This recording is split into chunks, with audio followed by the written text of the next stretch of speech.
Amazing. How's the food, by the way? Amazing. Yummy, right? Yeah, you can never go wrong with Panda Express.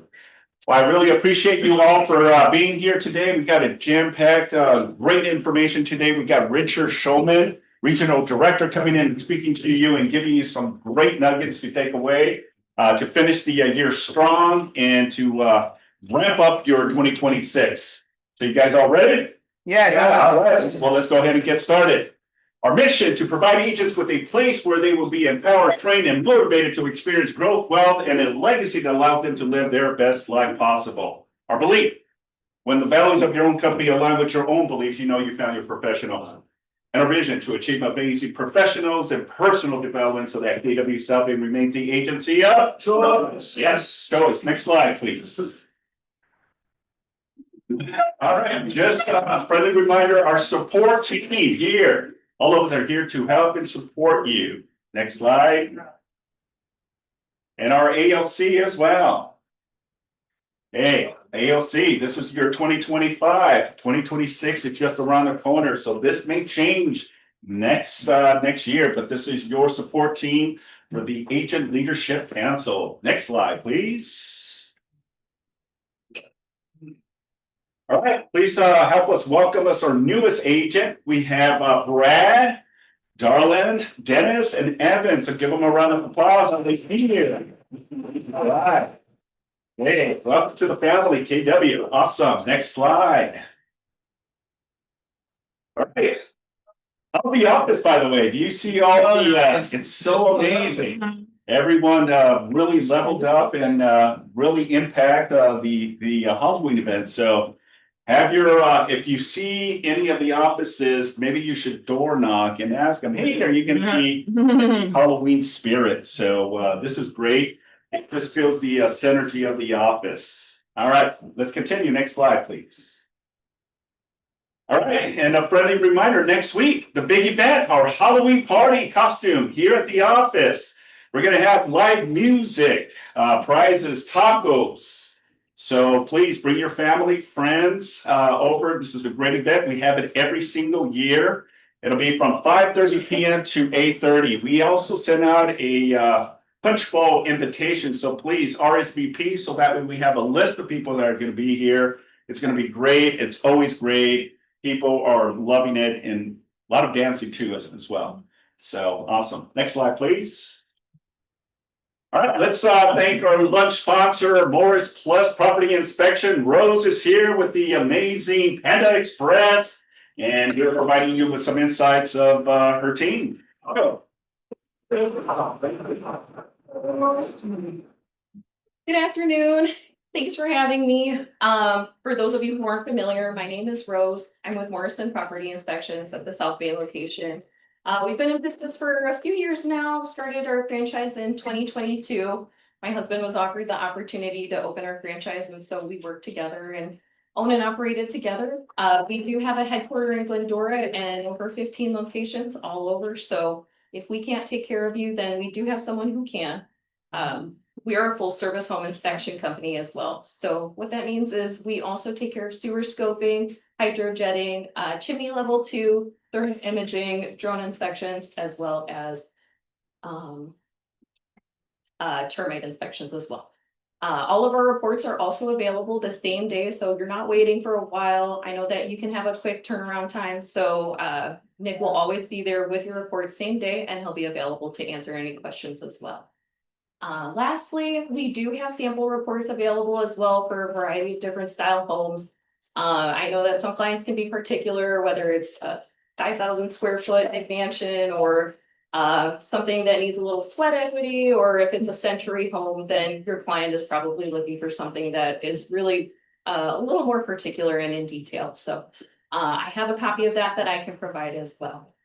And you can see a list of our Next slide. My bad. So these are all of our other services here. Most of them are a la carte. The one that I do want to point out is Repair Estimator. This one is a basically an estimate of all of the repairs that we listed in your home inspection report, and then a general cost estimate of what it costs in the zip code to get it repaired. So this is helpful for your clients if they're looking to basically know how much it'll cost to make a turnkey home. We do also do pool and spa inspections as well, and sheds are more of a niche item, but we take care of it as well. Next slide. This is an overview of all of the systems that we cover. It does vary with each home, and so our pricing does vary with homes as well. For example, with like a clay tile roof, that will cost extra because Nick will never walk on those tiles. It's just too risky for him. Next slide, please. Reports are on the television. Oh, yep. Thanks, Simon. Yeah, so we do have a standard of practice. We follow CREA and InterNACHI. We do have our reports on our website the same day, and Nick will also write it all in like a narrative style. So in layman's terms, with arrows and circles pointing to exactly what's wrong. So you're never questioning like, what exactly am I looking at? Yeah, I hope everybody got some lunch. I've got my name and number on the flyers too, as well as some business cards. So if you are interested in that copy of a sample report, or if you want to get scheduled for an appointment, then let me know and I could take care of you. Thank you. Thank you. Yes. Yeah. I'll raffle. So if anyone has a business card, something that you want to participate in this raffle. If you do not put your business card in, I will come and grab it. I've got a $25 Starbucks gift card. Anybody? Yeah. Beautiful.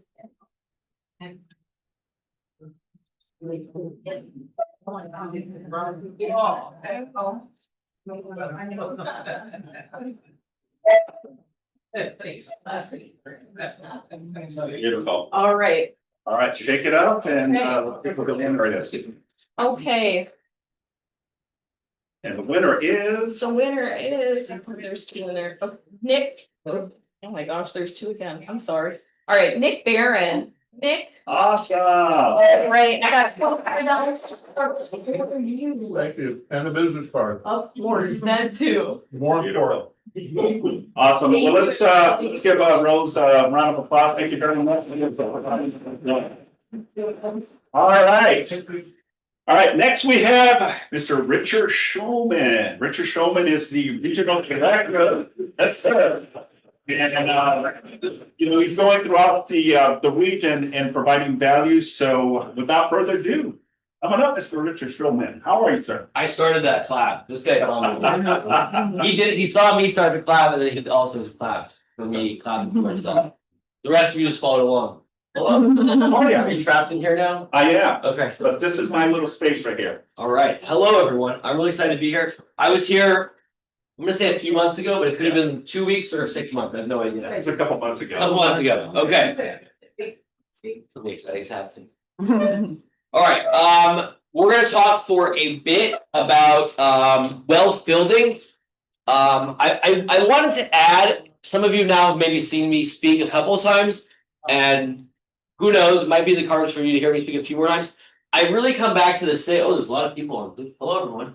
Yeah. I really come back to the same couple of topics every time, and I want to just address that with you guys. If some of you are like, "Oh, I've heard this before," I learned something really important from my close personal friend Gary Keller. I'm not allowed to say that, but no one report that. Gary talks about success being in mastering the boring. And I think that it's just really important. Like, that's how I operate my business. I'm boring, obviously. You guys are observing that. I think if you were like, Simon, ask me the question, hey, Richard, you've sold like 2,400 homes in the last 21 years, and you're like not dynamic or interesting or, special in any way. How'd you do that? You asked that question. So Richard, you sold 2,400 homes. Yeah. How'd you do that? So you didn't put all the other stuff in. I think if I really come down to it, I look at what I do is I wake up more than anyone on my team, more than anyone that I encounter is I wake up and I have my really strong morning routine of like I wake up and I go through my emails. I'm an inbox zero zealot, and I do my prospecting every day, every work day for the last 21 years. I have someone on my team now, by the way, who announced that he was not born yet when I got my real estate license. So Anyway, if someone's looking for a team member, there's a buyer's agent I can help place with you. He's no longer on the team after that outburst. Joe. But to answer your question, great question. Every day I wake up, I respond to my emails, I provide valuable answers, I do my morning prospecting. I was driving down here. I like to be early to things. I'm a working professional. I got here early. I get off the freeway. This is wild. There's a mall right off the freeway coming down. Is this Hawthorne Boulevard? Yes. Okay. Not the second mall, the first mall. You know it's abandoned? I didn't know that. I walked in like, oh, I'll just pace around the mall and return my phone calls now. And it was abandoned. Very strange. Don't go there. That's the Galleria. It's really pretty, good skylights. Yeah. They're filming a movie in there now. Yeah. Really otherwise not pleasant. But I paced around for 40 minutes, got my steps in my calls. Anyways. That's why I'm so chatty today. I had a lot of caution. All right, let's do. I want to talk about wealth building. Have you guys done business planning yet? Not yet. What is your business planning? November. November. Okay. Yeah. Business planning is. Who can tell me what business planning is? Ooh. Come on now. Oh my goodness. It looks really bad. I have to file a report afterwards about Simon, and if people don't participate, it just looks really bad for him and his performance review. Yeah, go ahead. Setting expectations for the upcoming year with regard to business development and your financial goals. It's such a good. It's wrong. It's a great answer though. Completely wrong. It's a great answer. It's your roadmap, then how you do business. Yeah, I mean, you guys are like around the answer. The answer is business planning is basically a direct line between what outcome you want, which is money, right? How much money do you want to make, and how am I gonna do the activities to make the money? It's both. What you said is both correct, right? But it's really to say, okay, I want to make this much money, and to do that, I have to make this many sales, and I have to open this many escrows, and write this many offers, and do this many buyer and seller consults, and do this many open houses, and this many calls per week, this many calls per day, this many contacts on a Monday morning, this type of thing. How do I go from how many dials I'm going to make to appointments all the way through to how much money I'm going to make, right? That's business planning. You should get really granular about how did you get your business last year, right? I'm asking my agents right now to source that. Is it from Zillow? Is it from open houses? Is it from Sphere of Influence? What are those things that are paying off? Those are the things we should double down on. If you did 3 open house deals this year, but only sat 20 open houses, business plan is going to tell you to do what? Yeah, do 40 open houses, right? That's probably a good return, right? If you sat 40 open houses and did 1 sale, business plan is going to tell you you're terrible at open houses. So fix that. I'm sure not you personally. You're amazing. I know, but you either fix that or do something else. I did my first year in real estate. I did probably 60 open houses. I just was like, this was the thing. I did open houses. I got 1 set. My first escrow out of it was Randy Jackson's house, the first season of American Idol. Wow. Oh. I was the buyer's agent, not the listing agent. My buyer got loan docs, picked up the loan docs in by hand, and then disappeared. We never heard from her again. Eventually, her attorney contacted to get her deposit back, and they gave it to her. That was my first escrow. And I'm like, I am not good at open houses because I did like 50 or 60 open houses, literally every weekend, sometimes twice, 3 times a week. I got 0 deals out of it, and I really haven't sat in an open house since. So that's business planning. What I want to talk about today is wealth planning, right? Wealth planning is how do you connect your business planning for next year with your business planning from this year, with your business planning from the following year, and how does that lead to what Keller Williams talks about a lot, which, you know, the reason I'm at the company, right? The reason I joined here 18 years ago, the reason I've stayed here, the reason I took this job is I love the idea of life by design, right? That's what Bold is. Bold is life by design. A lot of the training within the company is about life by design. It's about how do you fund the perfect life. It's not about just go make a sale and then make another sale. So what's the big plan here for your whole existence in this business? If you look at the this is so uncomfortable for me. Okay. I was at Long Beach yesterday and had an air conditioning event right over me. And you know, in there, so loud right over my head. So this is even worse. We got plenty of participants on Zoom. by the Yeah. way, Yeah, well, it's And they keep coming in. like what's up? So the point of all that is that if you look on the red book, as I said, on the red book, who knows what it says on the bottom right here on the red book? It's not about the money. There we go. You guys read the red book? Yeah. Good stuff. Okay. It says it's not about the money. So what we're talking about today is wealth planning. Wealth planning to me, and this was I talked a little bit last time I was here. I talked about short-term, medium-term, long-term goals. If you guys were here, remember that? Wealth planning to me is this idea that I put to all my agents on my sales team. Is I want you to have a plan to stop selling real estate in 10 years. Simon doesn't like when I say that, right? Simon wants you selling real estate until Every day. you're 100, right? 101. 101, right? We're raising the age. I'm not saying I want you to stop selling real estate. I'm saying I think that everyone in this room has the opportunity within real estate brokerage to choose to sell real estate or have to sell real estate. Does that make sense to everyone? What does that mean? Can someone explain that? Maybe you get, it'll just be you and me. We have a 5-minute session. What's your name? Wendy, Wendy? yeah. Having to do real estate means that you need it, it's a necessity, you have to do it to sustain your livelihood. Choosing to do it means that you can do it if you want to, but you don't have to do it. Perfect. You nailed the first one, not good. That was a great answer. So. Okay, thank you. Good job.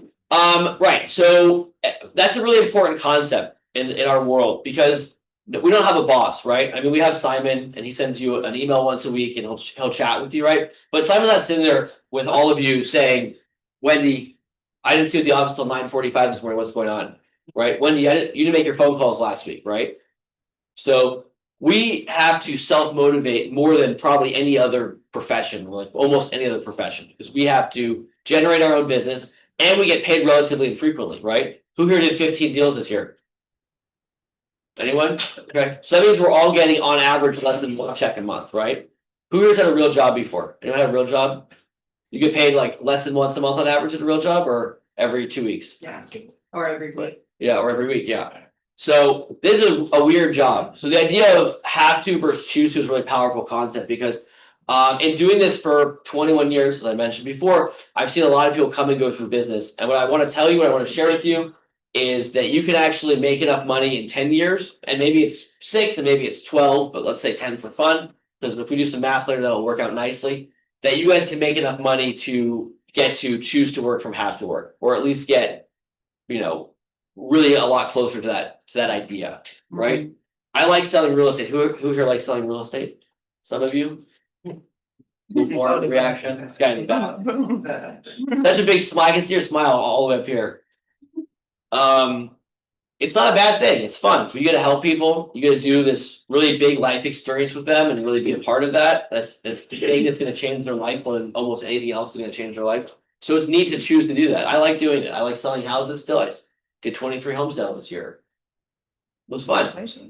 But I choose which people I work with, right? That's where I got to in my career. If I got a bad client, I give them to the junior agents, let them deal with them. Okay. That was a lot of me talking. Okay, who has questions so far? No questions. Who has a wealth building challenge, or where do we want to go on this? I could do a whole lot of different stuff here. What questions do you guys have about this, or what challenge are you having around wealth building or investing? Or if not, I'll just start talking. Anyone? It's the Panda Express. It's a heavy lunch. It is a very heavy lunch. Yeah, that's the problem. So what do we, Next time we'll do salads. talk about the current market? Okay, say that louder again one more time for everyone. Oh yeah. Interest rates Yeah. and economy as a whole, like Yeah. layoffs and stuff and big companies and just has a lot of people, waiting on the fence. Yeah. They still need housing. Well, I have sort of 2 ways to answer that, or to kind of give context to that. First of all, I would ask the first question, which is more relevant to what I want to talk about today, is okay, in a mess, can we agree the world is messy? Right? That's fair. We'll try to avoid politics and debate. We all just mutually agree that the world is messy, yes? Okay. When do you think is the time when most money is made in investing in property? Yeah. In a messy world? Is that fair? Was that? When the market is down. Yeah, so I don't know, the market is down. Will it go down further? A lot, a little, whatever, I don't know. No one knows, we guess. My assumption is that the market is messy right now and will continue to get messier before it gets less messy. And the last time I made a lot of money in real estate was buying property in 2008. Was anyone in real estate in 2008? Yeah, big smiles. You made a couple bucks in 2008, I'm guessing. I bought a lot of real estate in 2008. I was the only person buying real estate in some markets. That's good. That's a good thing, right? That worked out really well. You probably didn't make a lot of money buying a lot of real estate in 2023. Okay, here we are. So to answer your question, investing world, good opportunity for investing. That's kind of good context for the class. It doesn't mean you have to go out tomorrow and buy an investment real estate, but it's something that we want to put on our radar. And then for your clients, I think that that's a your scripting challenge for another time. But I would tell you that this year and last year are basically the two lowest years for number of sales nationwide. There's about 4.2 million, is that right? Something like that. Doesn't Sounds matter. about right. Let's just call it 4.2 million. An unfathomably large number of home sales. In 2022, I think it was like 6.5 million. That's a massive drop.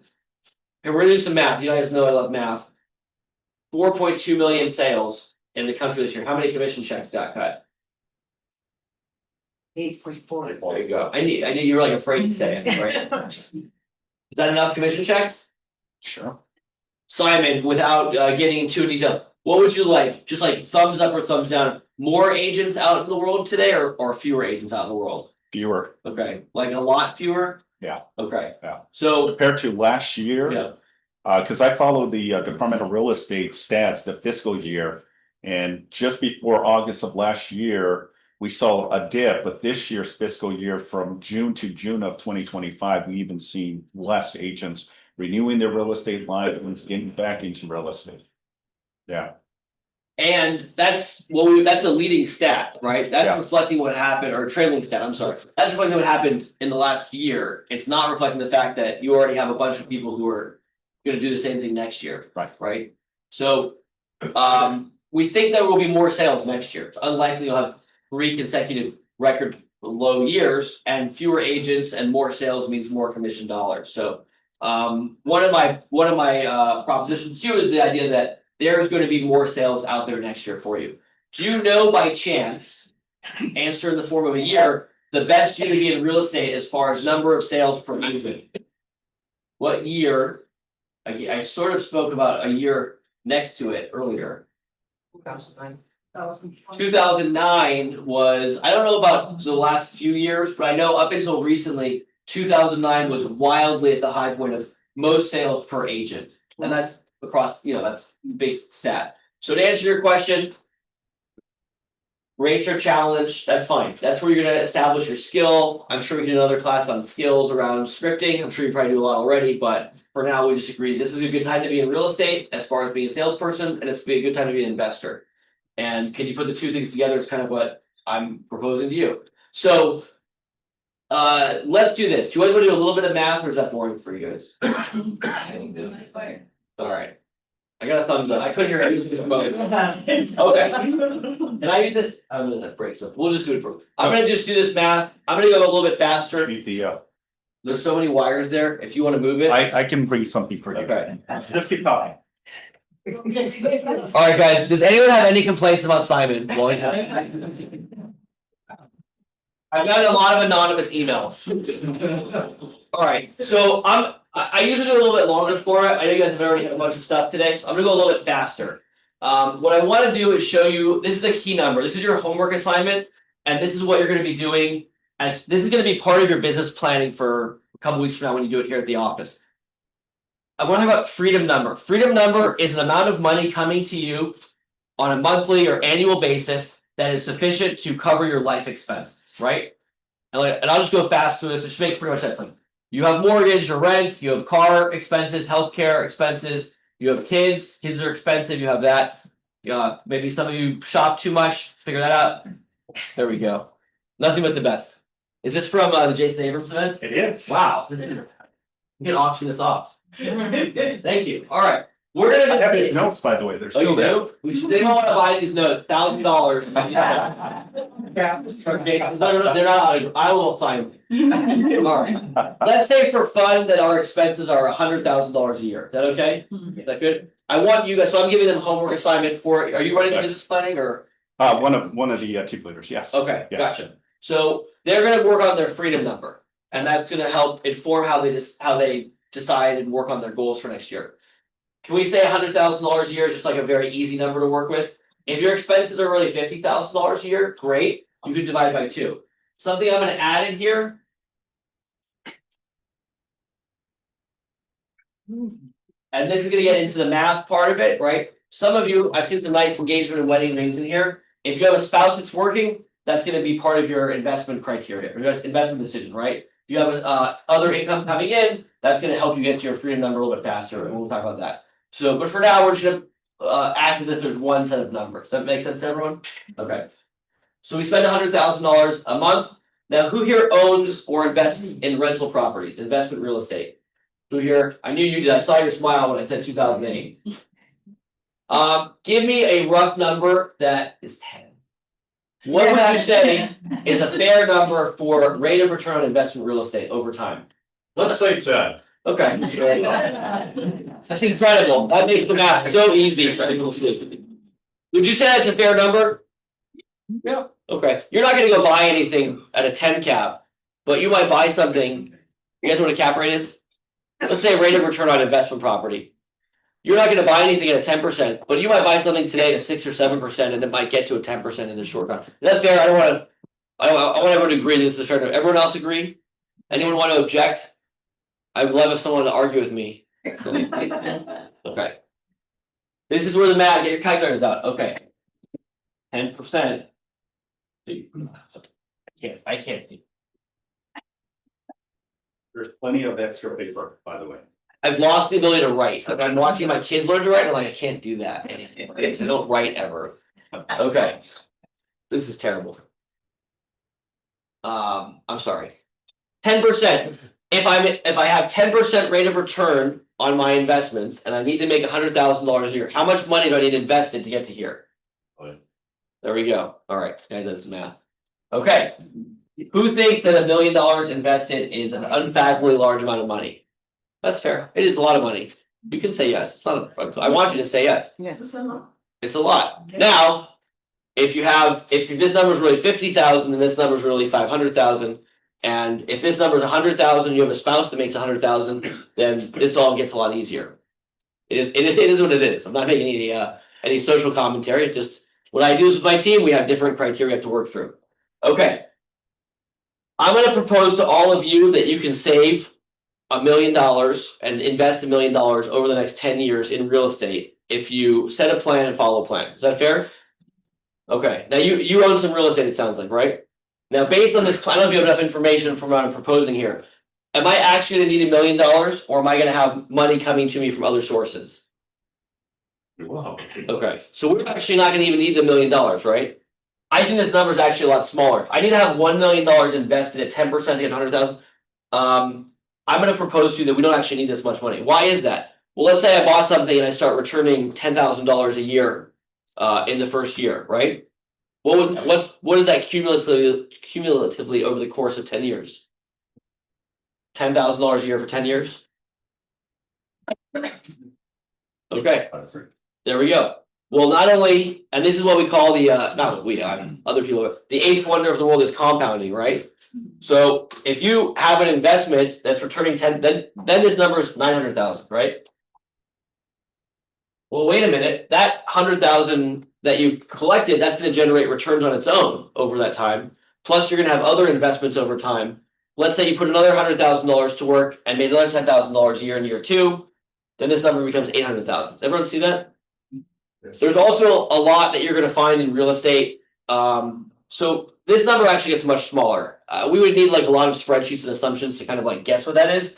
But this is probably a much smaller number than $1 million. It's probably, I would guess, like $500,000 to $700,000, which is still a staggering amount of money, but not when you divide it evenly by 10 years, right? If I said, could you all net an extra $50,000 and save it every year over the next 10 years? Could you do that? Some of you? Guys, you're in the wrong business if you can't do that, okay? What's the average commission? Can we say average commission check? Yeah. What's your average commission check in this office? Anywhere from 15 to 18,000. Okay, so 15 to 18,000. How many extra transactions would I need? Let's ask math guy over here. How many extra commission checks do I need to get to $50,000 a year? 3. Sorry, are you mad at me now? This is how I work. If I don't get fired, I'll come back. Maybe in March, I pick on someone. Okay, one guy, one girl gets picked on the whole time. It's the person who participates the most. You'll get the most out of the whole thing though. So basically what it comes down to is I'm asking you guys to get an extra 3 transactions a year. Could you do that? Okay. So if we all got 3 extra transactions a year and took that money and invested that money, then we could get to a freedom number. That's basically the whole thing, okay? So does that make sense to everyone?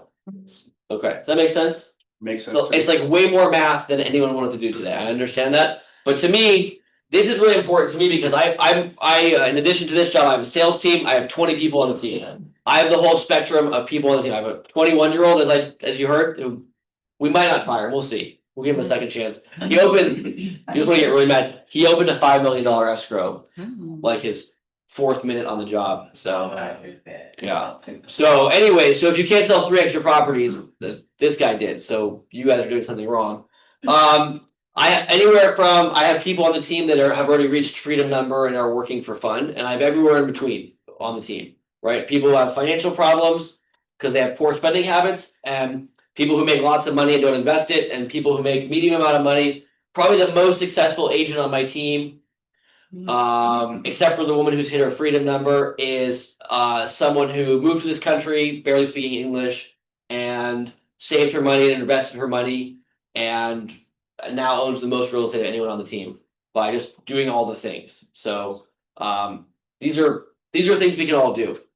None of this happens overnight, right? None of you are going to go make 3 extra sales next year and go buy 4 apartment buildings and retire, right? This is a long-term process. The reason I'm passionate about this is because what I've realized in real estate is 2 things really. Is that very few people sell real estate at a high level for 15 or 20 years. Is that fair? Is that fair? Yes. If you are a doctor or a lawyer, God forbid, something useful for society that you've gone to school for, you might have a 30. I talked to a friend of mine who is a real fancy attorney this weekend, and he can first retire at 55. That's 30 years. He's mandatory retirement at 65 is 40 years. He has to work 30 to 40 years, 8-10 hours a day for the rest of his life.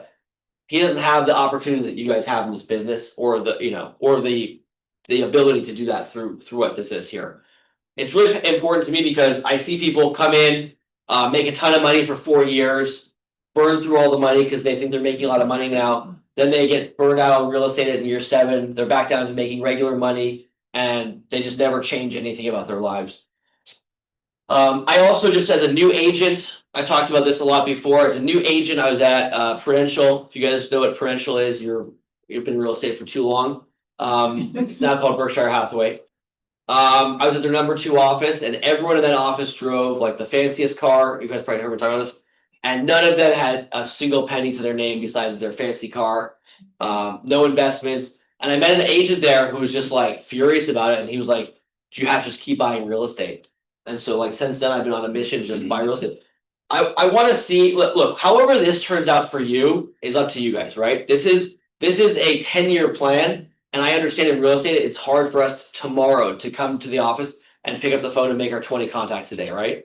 This is a 10-year plan, but I want you to roll into business planning with this information and this plan. And this is something that you can act on. And if you do this, a lot of people in this room can actually get to a number where they're collecting a significant amount of revenue every month from their properties passively or other investments. I just talk about real estate.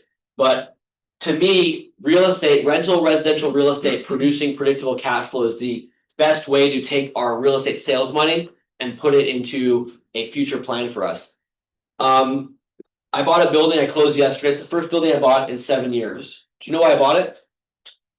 What's her? I didn't get her name over there with the cold. Oh, I know. Behind you. Hello. You tell hi to Go Dodgers. Why did I buy a apartment building last week or yesterday? Yeah, because the world is. Yeah, but why is it a good deal? Cash flow? Well, of course, it has to have cash flow, but the world is messy right now, right? Yeah, it actually doesn't really have good positive cash flow. But the world is messy right now, and who here does anyone do multifamily here? We have some agents. Okay. Who here follows multifamily market? Okay. Is this like a fair assessment of like the multifamily market over the past few years? Rates go down, apartment buildings go up, rates go up, apartment buildings go down. Apartment buildings are probably like 30 or 40% discounted right now. Wow. Is that good? I don't know, is that good? Yeah. What's the guy, what's your name? Steve, Steve? Steve. Steve, is that good? 30% discount on apartment buildings? Yes, Could that solve this problem here? yes. Yeah, alright, so. The world is messy, there's fewer agents competing for more sales. And we have a plan to retire in 10 years. Does that sound good? Okay. I feel like that's it. It took me an hour and a half yesterday to do this, but I feel like I covered everything. Let's talk about, I don't know how much time we have, but You get that. let's talk about details. I want to answer the questions you have and talk to you guys about how do we actually do this. But I want to hear what are your questions here? Who here is actually going to go home and do this? They're going to sit down and make it, starting with the wealth plan is how much do I actually spend every month? Right? And I'm gonna bring that to business planning in a couple weeks here at the office and make a plan based around that. Who's actually gonna do this? All right. Some of you, good, we've accomplished, okay, All of you should be doing. that. yeah, And this is just the formula, right? It can go high or it can go low. This is just the base for the piece of conversation, but all of us, especially in real estate folks, this is where you eventually can come out of doing real estate sales and ultimately live off your investments. yeah. There's a guy named Haro Satian in South Carolina. And he has a quote, I quote him in print every time I speak. He said, if you are a real estate agent and you're not buying property, you're stupid. In stocks, I don't know if he says stupid, but I'll say stupid. In stocks, it's illegal to insider trade, right? That's why Martha Stewart Joe. Right. In real estate, you guys have the insight. You guys understand this, right? If I go call my client roster of people that I've done lots of deals with and try to walk them through like where we are in the world and like, hey, maybe it's a good time to buy multifamily. Are they gonna buy anything today from me? How are multifamily sales going for you right now? Well, it depends, but I'm on the buyer side, Okay. so, You're a buyer rep for multifamily? right. Okay, is that a tough gig right now? Say it again? Tough gig right now? Yeah, because most homeowners, well, apartment owners haven't raised the rent, so the rents are at Yeah, low rates, so it kind of kicks it out. yeah. The thing I bought yesterday, 6 units, write this down, Steve, 6 units, 5 paying rent, total of $4,500 a month in rent. For all of those at market, No, 5, no, these are paying like $700 a month each. 700 to 800 a month each. Look at the upside. yeah. You're saying rent. Well, they're rent controlled and the previous owners didn't raise the rent. Yeah. But the point is, I can talk about that. I don't have to talk about the building. The point is that we're insider trading here. And I know, maybe you know, you guys understand this might be a good time to be buying multifamily, right? Can I go buy a house and rent out a house in Torrance or Hawthorne or anywhere around here and make money renting out a single family home right now? Probably not at 6% interest rates. Right? No, I mean, if you bought it for cash, sure, but not at a good return. You're not gonna get 10% return on that right now. How's your condo market? Yeah. I'm seeing in West LA, our condo market is down. We're selling stuff at 20% discount from peak from the last 3 years. So I know as an insider trader in real estate, condos are a good deal. Are they gonna go down another 10%? I have no clue. But I can tell you get a 20% discount on a condo right now. It's interesting, right? Helps get you here. Multifamily is much worse, right? How many emails every day do you get discounted multifamily emails? Motivated seller will carry, right? My inbox, 15, 20 times a day. Motivated seller, price reduced. There's a lot of value out there. That's how you get to this number here. Where would I invest my money right now if I was not ready to buy a property? Because maybe today is not the best day to buy a long-term rental property. What would you do, Steve? I'm gonna call on you since you engaged. You know, Like No. it first. Keep an eye on this guy. yes,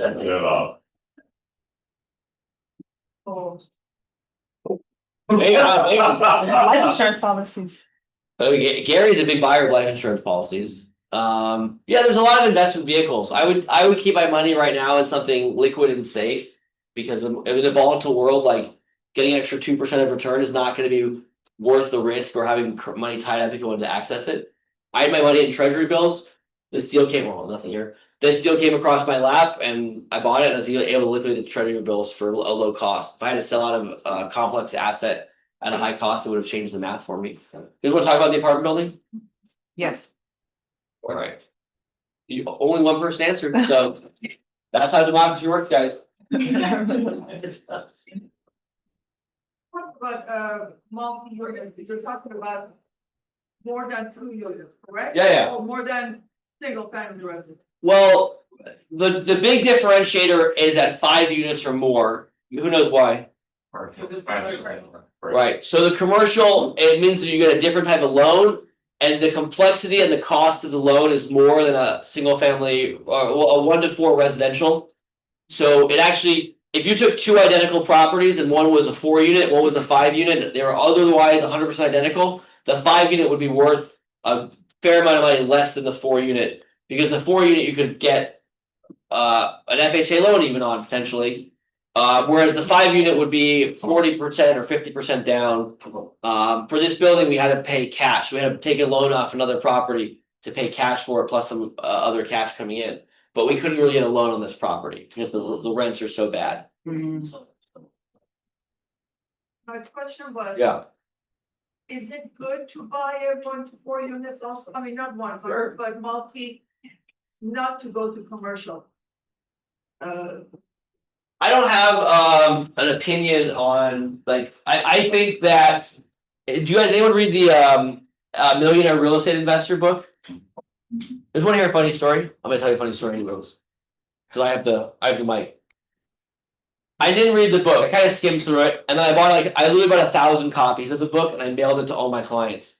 And like the one guy read it, was a friend of mine. I did a bunch of business with him, and he kind of said to me one day, like like derisively to me, he was kind of like, Richard, you're a collector. I'm like, what do you mean? He's like, did you read the book? I'm like, honestly not. I mean, I skimmed it, and like I didn't sit there and like read it. He read the book cover to cover. And he said, because he knew what I had, and because I told him what to buy, I just bought stuff along the way that seemed neat, right? I got a house in Glendale. Why? Because I've listed it and it seemed like a good deal and I bought it, right? I got all sorts of random things I've collected over the years. I wasn't looking for an apartment building, and I don't own anything within 5 miles of this building. When it came across my desk and it made sense, right? So I think for me, I think what's novel about the way I approach things versus a lot of your clients is I don't flip properties. I don't believe in flipping properties. I think, especially for realtors, like one of my agents just brought me a flip, wanted me to partner with her on it. I said, sure. I said, I want to see all the math. Like, walk me through how we're going to make money on this. Like, I'll put up the money, you do the effort. And she came up with, she thought she would personally make $30,000 to $50,000. I forget the exact numbers. Who thinks that's a lot of money? Not you, Steven. Yeah. Well, her half, we would go 50-50. She put up some cash, I put up most of the cash. Understand, if you make $50,000, how much money is she giving up by losing the buyer? We ended up double ending the sale, right? And we're gonna relist the property for the buyer. Like, I'm like, you're gonna make $30,000 just brokering the deal, which is way better than, like, if you flip this, you're gonna be at this house every day for 90 days. And you gotta list it also. You're the free listing agent too. So for me, I think everyone who teaches investment in real estate will talk about value. People say, what's your property worth? What's your portfolio worth? I don't have any idea. I don't care. I'm not selling. These are my babies. I'm not selling my babies. I've got that sweet Prop 13 tax basis, right? I've got those great loans, those COVID loans. I have a loan, I have a loan, no joke. I have one loan over 3%. I know it. It's crazy. Wendy, right? Yeah. Okay. I said that and I said it's not Wendy. The only thing I care about is this, right? I came home one day in 2008. I had a letter from like Social Security, and it said, if you die today, your wife is going to get $800 or $1,000 a month in benefits. A month? So it's not gonna, yes, that's exactly what I said. That's not gonna do anything. And that got me just down this pathway of this number, right? And by the way, Stephen will tell you this number grows over time. As you start doing this number goes up. And I had 4 kids, so that was, you want to talk about the apartment building? Yeah. So the only thing I think about when I'm investing in anything, I bought treasury bills, I'm just thinking about what's my return, right? I buy an apartment building, what's my return? If I invest in something, I'm not investing in anything. I have a couple of houses I bought So I thought they had good long-term land value, and I wanted to just like hedge my bets on value. But then ultimately they became cash flow vehicles because rents went up and I built ADUs on them. The only thing I'm concerned about is that, and honestly, when I'm working, you know, when I have to drive all the way to Torrance to come talk to you guys for an hour, listen to Simon complain about some paperwork problem or something or other.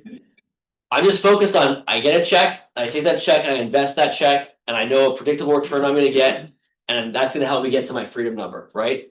And by the way, my overall with all of my stuff, including stuff I bought just for the land value, I'm north of like 14-15% on cash flow on invested money, not on actual equity, but on invested capital. I have some properties that return 30%, right? What happens when you hold a property for 15 years? Right? Your property tax does this, your mortgage does this, right? Your expenses, you know, go up a little bit. What happens to your rent over time? This is your profit, right? This is where all the money's gonna be made, right? You guys know how I hope you know how Prop 13 works, right? So your property tax is basically fixed. They go up 2% a year, right? Your mortgage is fixed, right? Or at least for some large period of time. And your expenses go up, but not like, I mean, in the last 24 months, insurance has really gone up quite a bit. Yeah. But historically, your expenses don't really move a whole lot. The stuff I bought in 2012, the rents I would say have about doubled. But that's not me. That's just the market. Is the market gonna double over the next 15 years for rent? Maybe. Maybe it might. You know, where are we gonna build? Maybe we'll tear down this gallery and build some housing there. Yeah. They are tearing it down? They're supposed to. They're talking about it. Next year. Yes. It felt like it might have get torn down. They're filming a movie in there. Yeah. And it's nothing in there. It's really weird. Yeah. I've never been so uncomfortable. How did you buy on Prop 13? You're way too young. Anything you buy, if I buy a property in 2012 at the bottom of the market, this building I just bought for $750. That's my property tax basis for the rest of time. It will go up 2% a year. So I own that. That's what you have to understand. When people, a little bit of a political statement, when people complain about California and taxes, they're wrong. Because our property taxes are amazing. Do you know what's happening to your friends in Texas right now with property taxes and basically every other state? They get reassessed annually. If your home tripled in value in the last 10 years, your property tax bill tripled in value. Did your income triple in value? No. Your property tax bills, plenty of stuff wrong in California. Yes. No, I thought you were talking about for when Prop 13 was got passed back in 1978. I was not buying property. I was gonna say, how the hell did you get one of those? properties? You look great for your age. Thank you. Keep it around. Okay. So question, so it's harder, Yeah. I feel like it's more, so is it more difficult for people in Texas and those countries where they're, where they, have to get reevaluated annually? Is it like, do they second guess when it comes time to add, like, do additions to their homes? Like, are they a little more limited because they don't want to pay those higher taxes? Yeah, I mean, it's a whole other question, but like, Oh, okay. it's a huge, you have to understand that when you buy real estate in California and you hold it indefinitely, it wasn't a point to say like other states are bad or really understand when people say taxes are terrible. Yeah, like we can talk about taxes. By the way, real estate has an enormous number of tax benefits for real estate agents. But in California, when you buy a property and you hold it indefinitely, over time the value goes up, right? And over time the property taxes go up, but they go up by wildly different rates. And so I'm paying property tax on some things that are, you know, a quarter of the current property tax, right? So I own that value. So one of the things I'm trying to present to you when I say go save $1 million, you don't actually have to save $1 million, right? I can tell you that my Prop 13 value is over $1 million. All that, you know, if I look at selling a property, like, well, if I sell this property, I roll from like the 2012 property tax rate to a current tax rate, right? It's no bueno, as we say in business. So I'm gonna walk you through this building real quick. We'll see if it's interesting or not. Any questions? Is this fun? We're having fun? Very fun for me. Okay. Yeah. Would you tell me if it wasn't? I would. Okay. I would respect that. Sometimes I do these things and I feel like it's terrible. I just have no clue. This is pretty badly. Okay, good. All right. Actually, let me start with one thing that's less interesting. Who here owns a rental property of any kind? A piece of land, like a house or a duplex, but they don't, not a condo, right? Okay, a good number of you. First of all, great. If you didn't raise your hand, like that's the goal, right? We're here to own real estate and not one. We're here to own lots of real estate. Who here has built an ADU on a piece of property that they own? So house, duplex, multifamily? Couple of you? Tell us about your experience real quick. I'm actually building it now, Okay, so, yeah, first time that I build it, or that I'm like getting into like the building price, it's totally different than selling and buying real estate, because it's like the foundation, there's like a bunch of other stuff in terms. are you doing a garage conversion or? Garage. Alright, give us the whole story, quick. So 60 I second think story. everyone's scared to buy, because interest rates were pretty high, it was Yeah. like 2023, early Okay. 2023, around like February. With a house, So duplex? it's a house, single family home. Where is that? R3 in the city of Harlem. Okay, I was there once to file a deed with the county for closing. I bought it for like the low, like 600s. Okay. Got seller credit and got paid for it, cause I was like 8% myself. And then, now it's like, I'm converting the. What's the garage gonna cost you to convert? You charged me 30. $30,000? That's bad. Studio. That's good, right? Yes, I can do that. We're gonna talk later. We know, it's okay. American dollars? What kind of dollars? It's US, 30,000 US currency for garage version is like, It's cheap. that's like, 30. it's like half and half of what it It's should. not including like the material, so. I'm Okay. for, like the. What do you just ballpark a number? Like, what are you gonna be into this for at the end of the day? I wanna put it on Airbnb. No, what are you gonna be, like, what's your all-in cost?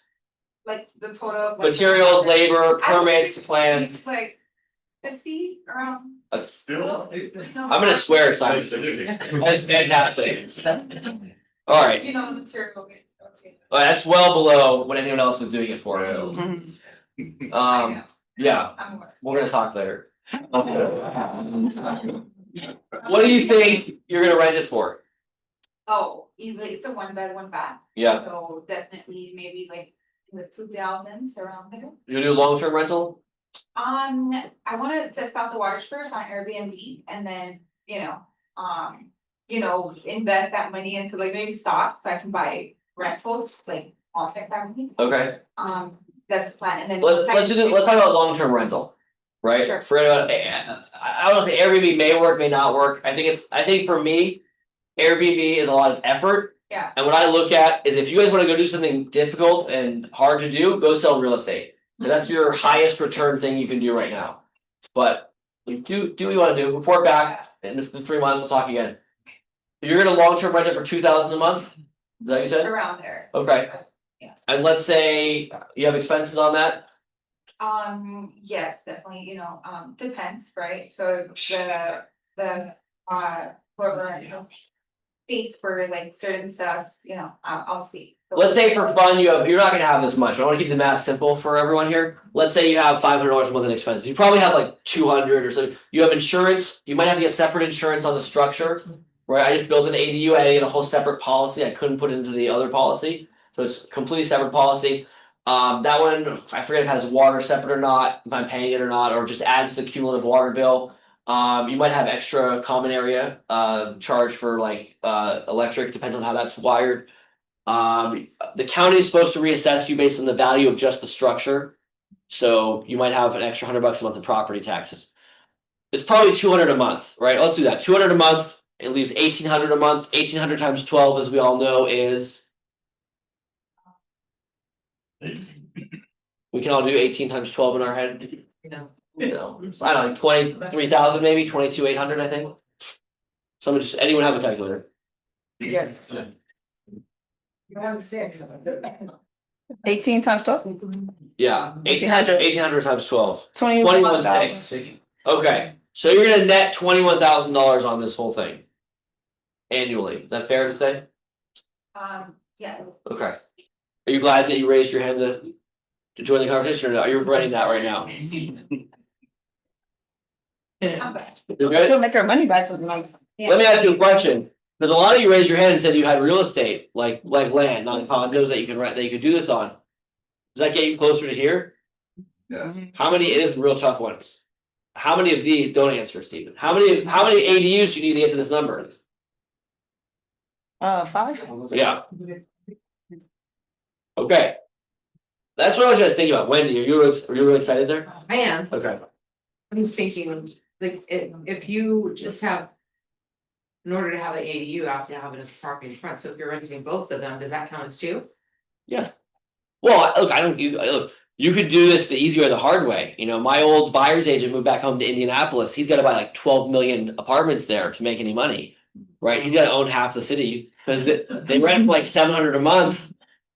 You know, it's like, you know, they got to pay for snow removal. It's a disaster, right? You can own, you know, a house rented for 8,000 and make $0 a month. You can own, you know, 5 duplexes like this. It doesn't matter.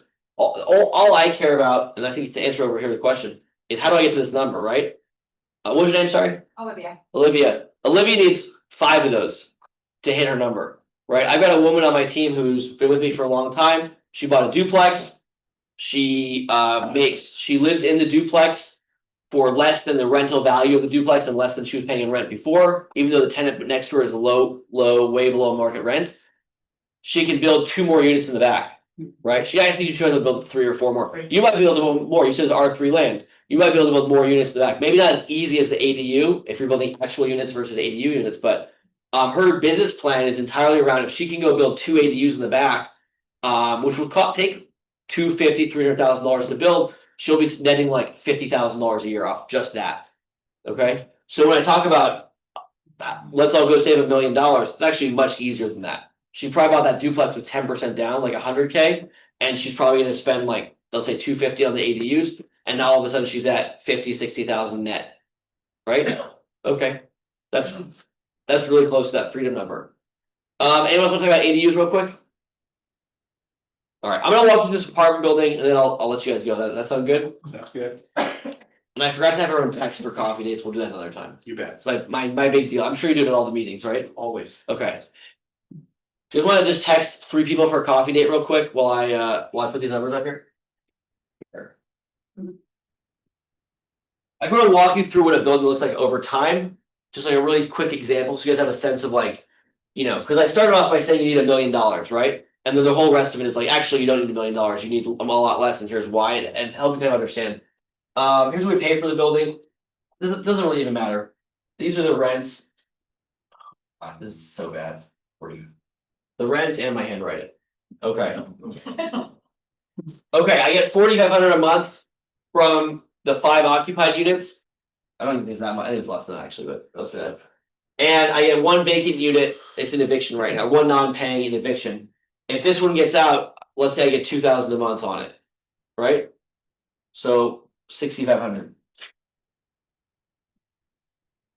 But I'm up $50K on the rehab, and I have $100K in repair to do. It's fixer upper, let's say. Keep these numbers nice and round, okay? That puts me at $6,500 gross receipts on the property, right? What kind of expenses am I going to have operating a 6-unit building? Just ballpark a number for me. I got taxes. I pay the water bill. I got a pest control. I got a gardener. I got, you know, leaky faucets and such. $2,000 a month. I got $750 on the property taxes monthly, right? So for $1,250 can I operate probably? Yeah, 250. Say for 2,000. Okay. So I'm into it for 900 and I'm netting 4,500. Is that good? You see her? Are you mad at me for buying this? If I wanted someone to just be mad at me for buying it, I would go home and talk to my wife about it. Can I tell you a funny story? I'm gonna tell you. Well, at least you can buy a car. It's real estate. So I bought this. I didn't tell her. I bought it. I got an escrow. I said we're in escrow in this building. Okay, this is common in our relationships. Then yesterday I bought my 3-year-old a drum set for toddlers on Amazon, and it was $50. I got more drama and conversation on the $50 drum set than on the apartment building. Had nothing to do with money. So cute. He's 3 years old. He's in a drum. We had 3 girls. Now we have a boy, and we're doing boy things. We're gonna do drums. This is the answer. Okay. But don't record that part. Okay. What should I do with this apartment building based on our conversation right now. Olivia, what should I do here? Raise rents. Well, yeah, who knows, by the way, who knows what I can raise rents every month? Or every year, I'm sorry. 3%. Yeah, 3, 4, it depends where you are, it depends who, 3-4%. If you raise rents 3% annually on this, you're adding 150 a month. I'll get this, basically the math works out in 5 years, this will be 5,500 a month. It's not, and by the way, expenses will be up too. Maybe it's an extra net $5,000-6,000 a year. Raising rents is never, I'm never gonna catch up raising rents. Yeah, Two things, I have to wrap my head around you saying they're only paying $700 for it, that's one thing, on a rent control, that's one. But then. but you've done, this is not the first time we've seen this. Right, but I mean, if all of them are below market Yeah. like that, I would think that what you would do is tell them, I'm sorry, all of your garages have to be ADUs. Well, I'm not saying it like that. Well,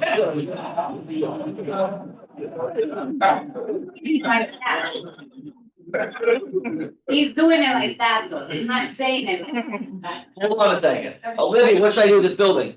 How much is it? How much are you? Zero. Forget about the mortgage. There's only one thing anyone cares about with Olivia right now. What is it? What should I do with this property? No, just say ADUs. Oh, Yes. we have space though, we didn't get that information, do you have like, cause you're already renting. There's a garage. One of the garages, no joke, is like a 6-foot wide garage door. Though you can't park a car in there. Oh, yeah. They built it. All the garages are like 7 foot wide. There's no cars in any of the garages. But you can take the garages and build ADUs. So we're working on building either 2 or 3 ADUs. So if I go and build 2 ADUs, and let's say I'm gonna build like a little bit bigger. I've done like the studio ADU garage conversions. Get her contractor though. I'm gonna talk to your company. They're going with cardboard and staples. But One light switch. yeah. I'm gonna go a little bit bigger on my ADUs. I go a little bit nicer. Just I've done a few already, and like that 330-foot garage conversion with a 7'6" ceiling is just not. It's harder to rent out. So I'm gonna expand them. I might go 2 stories on one. I might go a little higher, even though the neighborhood is like middle income neighborhood. I might go a little higher end because I think that investment will get me better tenants, right? I'm very much in the customer service business of my apartments. That if I treat them well and have nice living conditions, I'll have happier, longer term tenants. Yeah. Also, I've been playing around with like higher ceilings, so I just re-engineered one I'm building. A garage conversion. We're gonna go over the garage. We're actually like re-engineering the garage to lower it so I can do higher ceiling in the upstairs. Little things you can do to kind of just turn the dial and be like, imagine you walk in, you're like a, $2,000 a month tenant. You walk in, every place is the same, and you walk into my place, it's got a 9-foot ceiling or a 10-foot peak ceiling. I did one in Inglewood that's got like a 15-foot pitch ceiling in it, and it's spectacular. It's 380 feet, but it's like this is neat. This is much better than everything else. So I'm gonna build 2 ADUs. We're gonna keep the math simple because we love him too much, but Simon's checking his watch. Are you done? We're good, sir. We're good. You can finish. I'll wrap up. Yeah, you can do it. We have a few more minutes. All right. Now I feel very bad. All right, I'll wrap up. Good information. All right. 2,000 a month times 2 is 4,000. That's 10,500 gross receipts. And let's say I'll be into the ADUs for another 200K. So that puts me into it for $1.1 million with net 8,500 coming out of it. That's an 8% return. So that was the math on that. What I wanted to show you is basically, and now what I can do, she's leaving before everyone bothers her for a contract. And the last point I want to make about this, the specifics of the math are not important. The whole idea is important. Is that you can buy something that's not performing and you can easily make it perform. And I can go now to the bank and I do a refinance on this and I can get maybe 60%. I can get all my money out and more, right? I can probably go at $1.1 million of in cash into the building. With the income here, I can probably go get a $600,000 loan and get $600,000 back. And so I've got a lot of money that I can now take that money and reinvest in an entire new project. So that was the last point I want to make. Is when I say go get $1 million, you don't actually need $1 million. You need a lot less than that if you do the right things, right? You build an ADU, you pull out some money, you reinvest a little smarter. So, anyways, since I made a lot of awkward tension from behind here, Not at all, not at all. This is our, we play, is that what we? This is our time. Yeah, I'm done now, I'm done. Anyone have any questions? Awesome. Thank you so much for coming in and giving us some valuable information. Okay. Any final questions for Richard? Because I don't know when he'll come back. Give Great. the training. We'll hang out with Jen for a minute, if Okay. anyone is really wants, hopefully not, but. Nice to see everyone, I'll come back in the spring and talk again, we'll be actually next time. Awesome. Thank very you. much. Thank you. All right, rapid fire, guys. Let's go ahead and skip this part. Anyone have needs and wants? Okay, let's continue. Next slide. We're gonna skip Chris, so next slide. Upcoming events, next slide. Again, just a reminder, we're currently at the Boo and Bark treat giveaway up in the front. So if you have your furry family members, have them come in and take a photo shoot. Next slide. Quick reminder, our contract's last. We're going to be going over the SPRP and the COP this Friday, 10:30, 11:30. Next slide.